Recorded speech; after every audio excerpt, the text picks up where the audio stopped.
ہم دیکھیں گے رسولوں کے اعمال اس کا 13 باب اور اس کی اور ہم دیکھیں 8 آیات سے ہم پڑھ لیتے ہیں یا 7 سے پڑھ لیتے ہیں.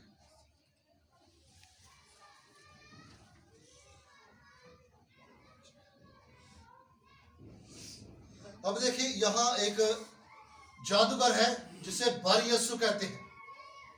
جادوگر تھا اور وہ بہت اب اس کا نام تھا, وہ اپنے آپ کو وہ بہت عزت دار سمجھتا تھے اور اس کی رسپیکٹ کرتے تھے اور وہ خدا کے لوگوں کو ہٹاتا تھا, برکت سے نجات سے ہٹاتا تھا, وہ بر یسو. تو اگر ہم 7 آیات سے پڑھیں اس میں لکھا ہے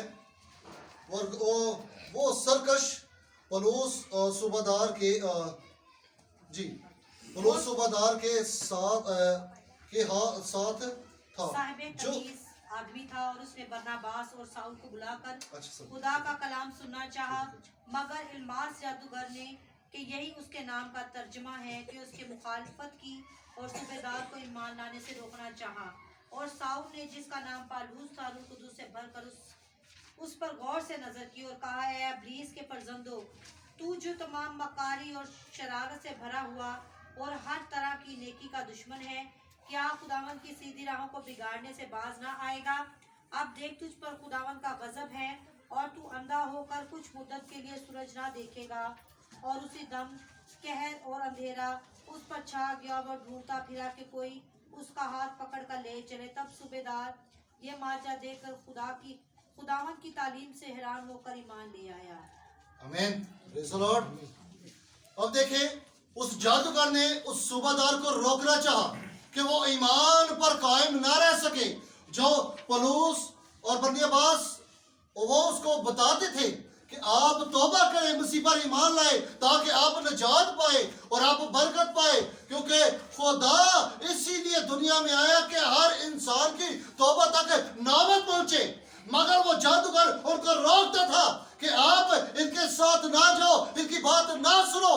مگر اس نے کہا, کیا کہا جی, ابلیس کے لکھا کہ اے ابلیس کے فرزند, تو جو تمام مکاری کا شرارت سے بھرا ہوا ہے اور ہر طرح کی نیکی کا دشمن ہے, کیا خداوند کی سیدھی راہوں کو بگاڑنے میں باز نہ آئے گا؟ اس نے کہا کہ تو باز نہ آئے گا. کیوں تو ایسے کرتا ہے, کیوں لوگوں کو روکتا ہے کہ وہ خدا کی سیدھی راہ پر نہ چلے, خدا کے کلام کے مطابق نہ عمل لائے اور خدا کے راستے پر قائم نہ رہ سکے؟ کیوں تو ایسا کرتا ہے؟ اس نے اس پر لعنت کی اور اسے کہا تو کچھ مدت تک تو سورج نہ دیکھے گا, اور اسی وقت وہ اندھا ہو گیا. وہ جادوگر اسی وقت اندھا ہو گیا اور وہ ٹٹولتا پھرا کہ کوئی مجھے راستہ دکھائے. وہ نیکی کا دشمن ہے. ہم لوگ جادوگروں کے پاس جاتے ہیں کہ وہ سمجھتے ہیں جادوگر ہی سب کچھ کر سکتے ہیں, جادوگر ہی ہمیں بحال کر سکتے ہیں, جادوگر ہی ہمیں نیکی کی راہ پہ لے جا سکتے ہیں, جادوگر ہی سب کچھ کر سکتے ہیں, ہمارے الٹے معاملے سیدھے کر سکتے ہیں. لیکن ہمیں یہ نہیں پتا کہ وہ ہمیں زندگی سے نکال کے موت میں داخل کر دیتے ہیں, ہلاکت میں داخل کر دیتے ہیں. اسی لیے کلام مقدس سے لکھا ہے جو اوروں کے پاس جائے گا ان کے غم بڑھ جائیں گے. جادوگر لکھا ہے کلام میں کہ وہ جو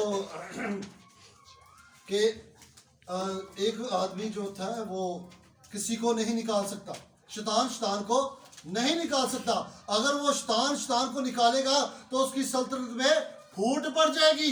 اس لیے جادوگر ہے وہ شیطان کی اولاد ہے, شیطان کے پیروکار ہیں. وہ کبھی کسی کو نہیں نکالتے بلکہ اس میں اور بڑی چیز کو داخل کر دیتے ہیں تاکہ اس عذاب سے چھوٹے گا تو اس عذاب میں پڑا رہے گا. تو اس لیے جب خدا آزاد کرتا ہے تو انسان آزاد ہو جاتا ہے اور بحالی پاتا ہے اور خدا ان کے نام کو عزت اور جلال دیتا ہے. آمین. اسی طرح ہم دیکھیں گے رومیو اس کا 16 باب